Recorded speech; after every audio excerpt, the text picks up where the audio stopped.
T1 time में A1 amount बन जाए, T2 टाइम में A2 अमाउंट बन जाए, तब प्रिंसिपल क्या होगा और रेट क्या होगा। T ईयर्स में अगर कोई सम n टाइम्स हो जाए तो कितने टाइम में वो m टाइम होगा।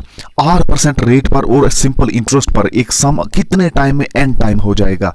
R1% रेट पर T1 ईयर के सम पर अगर सिंपल इंटरेस्ट पर जो इंटरेस्ट है वो ₹A ज्यादा हो जाए R2% इंटरेस्ट और T2 टाइम पीरियड से।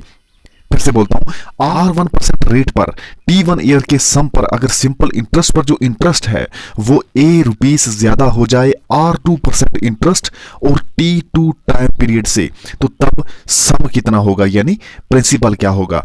अगर सम को हम दो पार्ट्स में डिवाइड कर दें, यानी अगर प्रिंसिपल को हम दो पार्ट्स में डिवाइड कर दें, लेकिन इस तरीके से डिवाइड करें कि R% रेट पर T1 टाइम पीरियड में फर्स्ट पार्ट और T2 टाइम पीरियड में दूसरा पार्ट सेम इंटरेस्ट अर्न करें, तो फर्स्ट पार्ट कितना होगा और सेकंड पार्ट कितना होगा। इन सभी क्वेश्चंस के आंसर पाने के लिए इस वीडियो को एंड तक जरूर देखना, क्योंकि इजी लैंग्वेज में आपको समझाया जाएगा ताकि एग्जाम में आप आसानी से क्वेश्चंस को सॉल्व कर पाएं। तो चलिए स्टार्ट करते हैं। फर्स्ट सिचुएशन आती है कि अगर सम A1 हो जाए, अगर सम A1 हो जाए T1 टाइम में, A2 हो जाए T2 टाइम में, तो तब प्रिंसिपल किसके इक्वल होगा। लेकिन ये सिंपल इंटरेस्ट पर है। जब जब हम सिंपल इंटरेस्ट की बात करते हैं तब हमारा मतलब होता है कि ये ओरिजिनल प्रिंसिपल पर हो रहा है। वो ओरिजिनल प्रिंसिपल कितना होगा जब A1 अमाउंट बन जाए T1 टाइम पर और A2 अमाउंट बन गया हो T2 टाइम पर।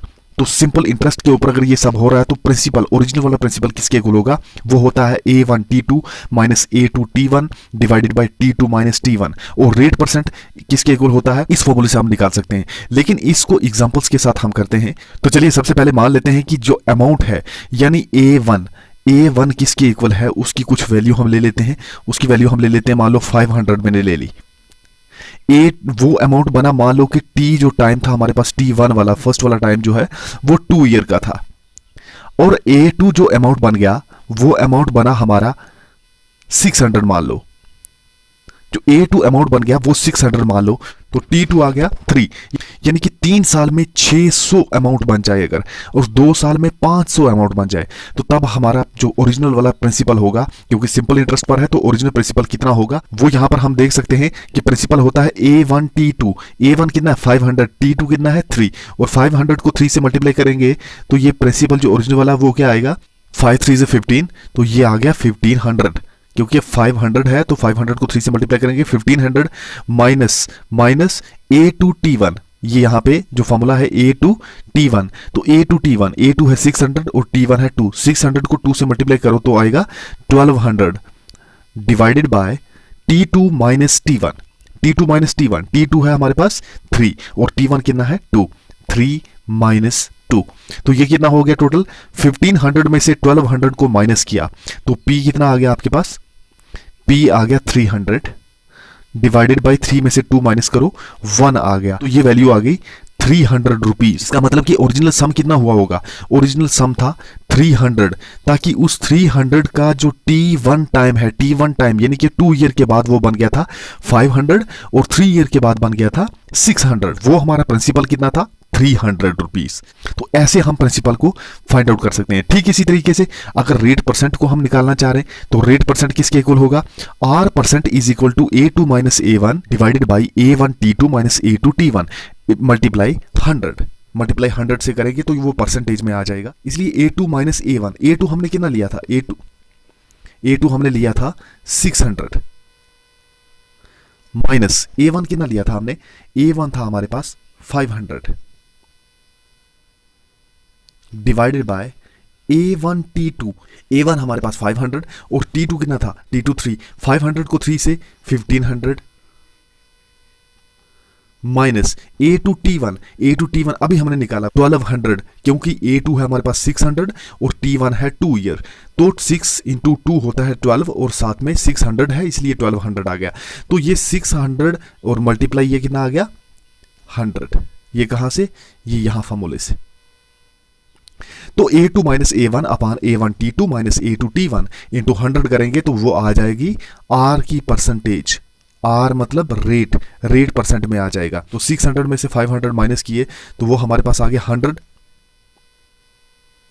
डिवाइडेड बाय 1500 में से 1200 को माइनस करो तो ये आ गया 300 मल्टीप्लाई बाय 100। 0 0 कट 0 0 कट, और यहां आ गया हमारे पास 100 डिवाइडेड बाई 3, और 100 को 3 पार्ट्स में डिवाइड करो तो आंसर आता है 33.3%। तो ये रेट परसेंट आ गया, तो आर भी आ गया हमारे पास। तो यानी कि हमने प्रिंसिपल भी फाइंड आउट कर लिया और रेट भी फाइंड कर लिया। तो अब हम कह सकते हैं कि T1 टाइम में A1 अमाउंट बन जाए और T2 टाइम में A2 अमाउंट बन जाए, तब प्रिंसिपल क्या होगा 300, जो हमने एग्जांपल से किया, और रेट क्या होगा वो भी हमने फाइंड आउट कर लिया एक एग्जांपल लेकर।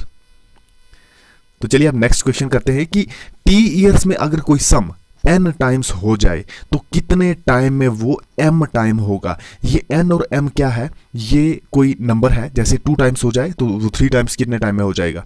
तो यहां पर जो है सम की बात हो रही है कि ये सम कितने टाइम में 2 टाइम्स हो जाएगा, कितने टाइम में 3 टाइम्स हो जाएगा। तो ये एक सम की बात हो रही है।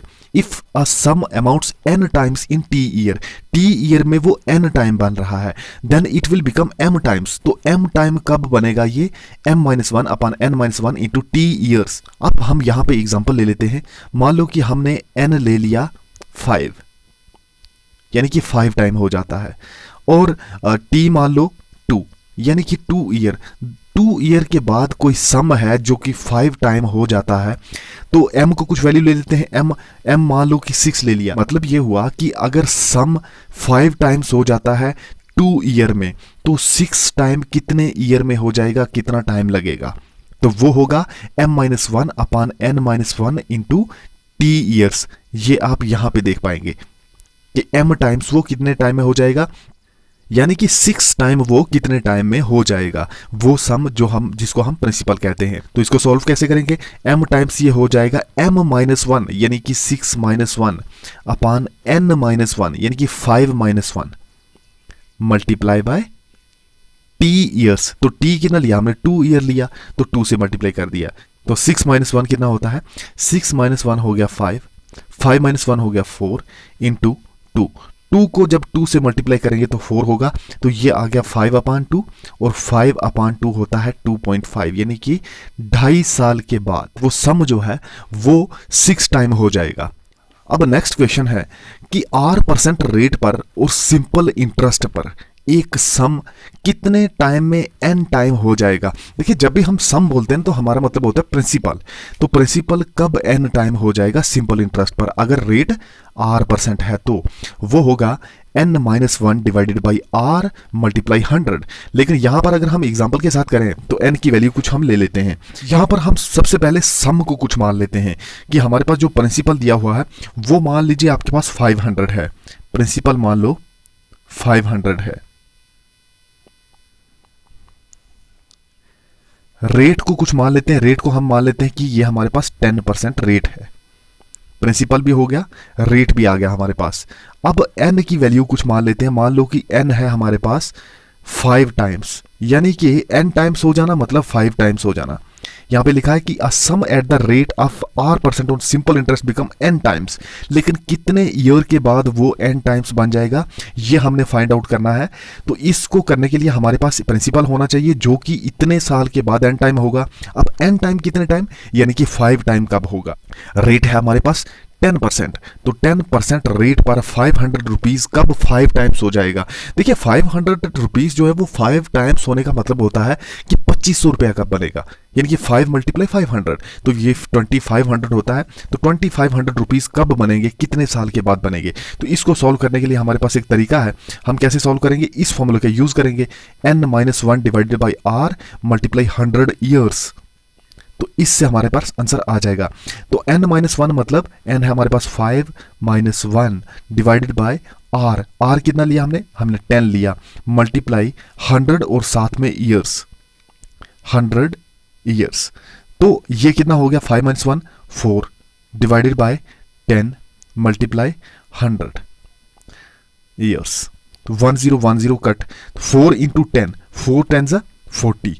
तो ये 40 ईयर्स के बाद 5 टाइम हो जाएगा। हमने जो एग्जांपल लिया उसके अकॉर्डिंग 5 टाइम्स हो जाएगा, यानी कि n टाइम्स सम हो जाएगा R% रेट पर सिंपल इंटरेस्ट पर कितने साल के बाद, n-1 divided by r multiply 100 years के बाद। ये भी हमने एग्जांपल के साथ सॉल्व कर दिया। अब नेक्स्ट क्वेश्चन है कि अगर R1% रेट पर T1 ईयर के सम पर अगर सिंपल इंटरेस्ट पर हम देखें तो जो सम है वो ₹A ज्यादा हो जाए T2 ईयर्स और R2% रेट से, तब जो ओरिजिनल वाला सम होगा, क्योंकि सिंपल इंटरेस्ट की बात हुई है, तो सिंपल इंटरेस्ट पर जो ओरिजिनल सम होगा वो किसके इक्वल होगा, यानी प्रिंसिपल किसके इक्वल होगा। तो इसके लिए हम सिंपली मान लेते हैं, देखिए यहां पे ये कहा गया है कि दूसरे वाला जो इंटरेस्ट निकलेगा यानी कि R2% पर और T2 टाइम पर जो सिंपल इंटरेस्ट निकलेगा वो A मोर होगा। ए मोर होने का मतलब ए कुछ अमाउंट हो, ए कोई नंबर होगा। तो हम इन सब की कुछ वैल्यूज ले लेते हैं और फिर इसको एग्जांपल के साथ हम सॉल्व कर लेंगे। तो सबसे पहले इंटरेस्ट जो सेकंड वाला है उसको हम कुछ मान लेते हैं, मान लीजिए वो हमारे पास 100 है और I2 बनने के लिए T2 टाइम भी तो लगा होगा, T2 टाइम लगा होगा। T2 टाइम जो है उसको हम 2 ईयर मान लेते हैं। तो 2 ईयर के बाद जो इंटरेस्ट है वो ₹100 मान लो बन गया, और उस टाइम रेट भी तो कुछ रहा होगा, रेट को भी हम R2 मान लेते हैं और R2 को 10% मान लेते हैं। लेकिन इसी के अकॉर्डिंग अगर देखा जाए, जैसा क्वेश्चन में कहा गया कि I2 अगर 100 है यानी कि इंटरेस्ट सेकंड वाला 100 है, तो I1 कितना होगा। I1 के लिए कहा गया है कि दूसरे से वो A ज्यादा है, तो A की वैल्यू कुछ सबसे पहले कुछ ले लेते हैं। मान लो कि A है हमारे पास 80 मान लेते हैं, ₹80 मान लेते हैं, A हमारे पास 80 है। तो ये इंटरेस्ट I1 वाला किसके इक्वल होगा, I1 इंटरेस्ट जो है ये कितना होगा, ये दूसरे से A ज्यादा होने का मतलब 80 ज्यादा होगा। तो 80 ज्यादा 100 में 80 प्लस कर दो, 80 ज्यादा होने का मतलब यही हुआ ना कि 100 में जब आप 80 को प्लस कर दोगे तो आपके पास आया 180। तो I1 इसका मतलब कि जो इंटरेस्ट था पहले वो ₹180 था, वो ₹180 था। तो ₹180 I1 आ गया। लेकिन ये कब था, मान लो कि ये कोई इसके लिए रेट रहा होगा R1, तो R1 जो रेट है वो मान लीजिए 12% था, क्योंकि 10% पे अगर ये ₹100 बन रहा है तो 12% पे मान लो कि 180, और इसके लिए भी कुछ हम टाइम ले लेते हैं। T1 मान लीजिए 3 ईयर का टाइम है, तो 3 ईयर का टाइम हमारे पास अलग अलग वैल्यूज आ गई। अब इन सब वैल्यूज का हम यूज करेंगे। तो ये सम किसके इक्वल होता है, सम हम यहां से देख पा रहे हैं कि ये सम होता है A × 100 upon R1 T1 minus R2 T2।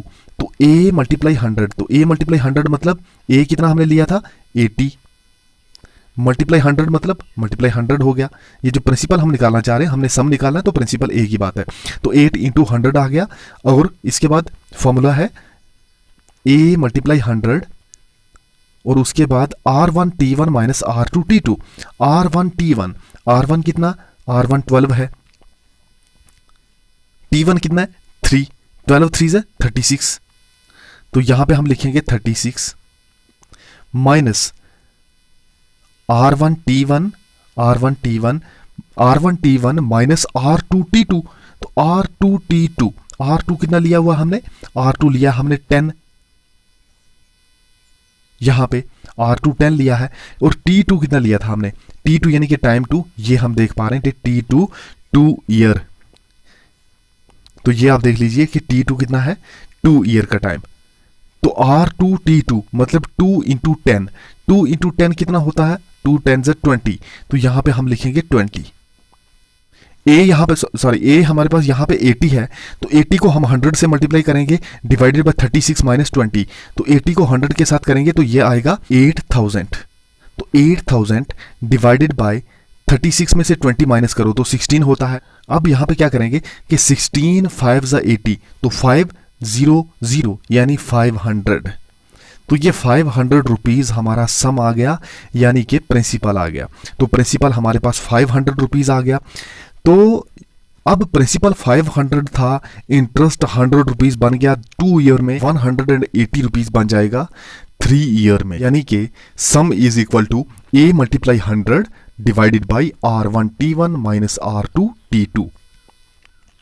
Next part है कि अगर हम सम को 2 पार्ट्स में डिवाइड कर दें, लेकिन इस तरीके से डिवाइड करें कि R% रेट पर T1 टाइम में फर्स्ट पार्ट और T2 टाइम में दूसरे वाला पार्ट ये सेम इंटरेस्ट अर्न करें, तो फर्स्ट पार्ट कितना होगा और सेकंड पार्ट कितना होगा। तो इसके लिए सबसे पहले हम एग्जांपल्स ले लेते हैं। देखिए एग्जांपल लेते हैं, सम ले लीजिए आप 1000 मान लो, जिसके लिए इंटरेस्ट सेम रह रहा है, वो सम कितना है, मान लो 1000 रुपीज है। और सम को हम क्या बोलते हैं, वैसे सम को प्रिंसिपल बोलते हैं, इसलिए इसको पी ले लेते हैं। प्रिंसिपल 1000 रुपीज है। और इसके बाद मान लो कि इसके दो पार्ट किए गए, एक माना पी के एक पार्ट था P1 और एक पार्ट था P2। इन दोनों को हमने फाइंड करना है कि फर्स्ट पार्ट कितना होगा और सेकंड पार्ट कितना होगा। लेकिन मान लीजिए कि R जो है ना, रेट ऑफ इंटरेस्ट, वो 10% है। अगर इंटरेस्ट 10% है तो फर्स्ट पार्ट क्या होगा, यानी यहां पे ये कहा कि लेकिन इंटरेस्ट दोनों में सेम है। टाइम कितना लग रहा है उसको, T1। अब T1 कितना होगा, T1 को आप मान लीजिए 2 ईयर का टाइम, और T2 भी है, T2 को आप मान लीजिए 3 ईयर का टाइम। तब जो फर्स्ट पार्ट है वो फर्स्ट पार्ट किसके इक्वल होगा, 100 plus R T1 divided by 200 plus R multiply T1 plus T2 into whole sum. Whole sum कितना, जो हमने 1000 ले लिया। तो फर्स्ट पार्ट को हमने क्या माना, फर्स्ट पार्ट को हमने माना P1। तो P1 किसके इक्वल हो जाएगा, P1 हो जाएगा 100 plus R T1, 100 plus R T1। R क्या है, आर है हमारे पास 10, T1 कितना है, T1 है हमारे पास 2, आर 10 आ गया, T1 2, तो 10 2 से 20। तो यहां पे हम लिखेंगे 20 डिवाइडेड बाई अब फॉर्मूले में क्या है, 200 प्लस आर, 200 प्लस आर, तो लिखेंगे 200 प्लस आर। लेकिन आर कितना, आर तो हमने 10 लिया हुआ है, इंटू T1 प्लस T2, यही है T1 प्लस T2। तो T1 कितना, T1 2, T2 कितना है, T2 3 है हमारे पास। तो 2 प्लस 3 होता है 5। तो यहां पे हम 5 लिख देंगे, इंटू होल सम, ये लिखा हुआ फॉर्मूला में कि होल सम कितना था, होल सम तो हमने प्रिंसिपल हमने 1000 रुपीज ले रखा है, तो इधर लिखेंगे हम 1000। बस इसको सॉल्व करेंगे तो फर्स्ट पार्ट आ गया। तो फर्स्ट पार्ट किसके इक्वल हुआ, 100 प्लस 20 होता है 120 डिवाइडेड बाई 200 प्लस 5 10 50 इंटू 1000 ये 100 नहीं है, ये 1000 है, तो इंटू 1000 आ गया। तो 200 प्लस 50 कितना होता है, 250। तो इसको हम सॉल्व करते हैं जरा, 120 डिवाइडेड बाई 250 इंटू 1000। तो हमें पता है कि 250 को 4 से करेंगे तो 1000 बनेगा। अगर वैसे भी नहीं करना तो आप ऐसा कर सकते हो, 1010 कट और 25 4 जा 100, तो बस 4 आ गया। तो 12 को 4 से मल्टीप्लाई करेंगे तो हमारे पास बनेगा 48, और साथ में 0 आ गया क्योंकि 120 ये 12 नहीं है, तो 480 रुपीज। इसका मतलब कि फर्स्ट पार्ट जो है वो है 480 रुपीज। फर्स्ट पार्ट है हमारे पास 480 रुपीज। अब इसमें पार्ट सेकंड जो है, पार्ट सेकंड किसके इक्वल होगा, पार्ट सेकंड होगा 100 plus R T2, 100 plus R T2। R कितना है 10 और T2 हमने लिया 3, 10 3 होता है 30 divided by 200 plus R T1 plus T2। तो ये सेम ही रहेगा, यानी कि ये 250 था तो 250 हम लिख देंगे इसको, इनटू टोटल सम, तो होल सम कितना है 1000 रुपीज। तो 250 को हम 4 से मल्टीप्लाई करेंगे तो ये आ गया 1000, और 1000 ये 100 प्लस 30 कितना होता है, 100 प्लस 30 होता है 130, 130 मल्टीप्लाई 4, तो ये कितना आ गया, 130 को 4 से करें, 13 को 4 से करोगे 52, तो 52 के साथ 0, क्योंकि 13 नहीं है ये 130 है, तो 520 रुपीज ये आ गया। तो सेकंड पार्ट, उस सम का सेकंड पार्ट 520 रुपीज आ गया, 520 रुपीज। तो टोटल सम ये कितना हो गया, 480 प्लस 520, 0 8 और 2 10, 5 4 9 और 1 10, ये टोटल सम जो हमने लिया था 1000 रुपीज।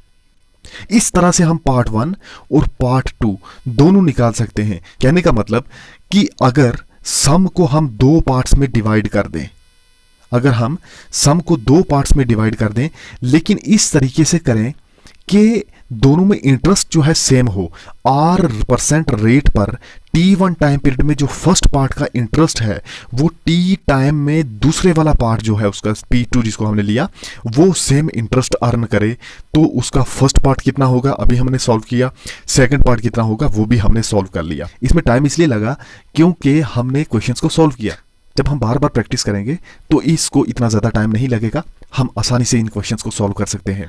आज की वीडियो में बस इतना ही। अब नेक्स्ट वीडियो एक और नए टॉपिक को लेकर, तब तक के लिए गुड बाय।